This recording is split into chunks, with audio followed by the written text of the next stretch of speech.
அஸ்ஸலாமு அலைக்கும். Hi friends, எல்லோரும் எப்படி இருக்கீங்க? இன்றைக்கி செவ்வாய்க்கிழமை. இன்றைக்கான லஞ்ச் அண்ட் பிரேக்ஃபாஸ்ட் என்னென்னு பார்த்துலாம். அதுக்கு முன்னாடி நேற்று கமெண்ட்டில் உங்களோட வாய்ஸ் என்னக்கா ஆச்சு அப்படின்னு சொல்லி கேட்டிருந்தீங்க. இதுக்கு முன்னாடி அப்லோட் பண்ண வீடியோவில் கூட 2-3 பேர் கேட்டிருந்தீங்க. எனக்கு பார்த்திங்கன்னா நோம்பு மாதத்தில் கொஞ்சம் ஃபீவர் சளியானுச்சு, இரும்பலும் இருந்தது. ஸோ அதுலேருந்து இப்போ பார்த்திங்கன்னா இன்ன வரைக்குமே சரியாயிட்டு இல்லை, கொஞ்சம் கொஞ்சமாக இப்போ தான் சரியாயிட்டே வருது.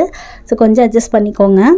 இன்றைக்கான லஞ்ச் அண்ட் பிரேக்ஃபாஸ்ட் என்னென்னு பார்த்துடலாம். பிரேக்ஃபாஸ்ட்டாக பார்த்தீங்கன்னா இட்லி ஊற்றி வச்சுருந்தேன். நேற்று நைட்டு பரோட்டாக்காக எம்டி சால்னா செஞ்சுருந்தேன். அது இட்லிக்குமே ரொம்ப நல்லாயிருக்கும்னு சொல்லிட்டு சேர்த்து செஞ்சுட்டேன். அதான் பேக் பண்ணிக்கிட்டேன். பரோட்டா சால்னா ரெசிபி நம்ம சேனலில் இருக்குது. ப்ளே பட்டனில் லிங்க் கொடுக்குறேன், தேவைப்படுறவங்க செக் பண்ணிக்கோங்க. இன்றைக்கான லஞ்ச் என்னென்னு பார்த்தீங்கன்னா நல்ல சுட சுட சூப்பரான மட்டா ரைஸ். இதுவுமே எப்படி குக் பண்ணணும்னு சொல்லிட்டு கேட்டிருந்தீங்க, சீக்கிரமாக போஸ்ட் பண்ணுறேன். இந்த மட்டா ரைஸ்க்கு சூப்பர் மேட்சிங் பார்த்தீங்கன்னா மத்தி ஃபிஷ் கறி ரொம்ப நல்லாயிருக்கும். அதுவுமே கேரளா ஸ்டைலில் செஞ்சுருக்கேன். இது கூடவே பீட்ரூட் பொரியல், அதுக்கப்புறம் பாவக்காய் ஃப்ரை. இன்றைக்கான லஞ்ச் அண்ட் பிரேக்ஃபாஸ்ட் பார்த்தாச்சு. நாளைக்கு பார்க்கலாம். பாய்.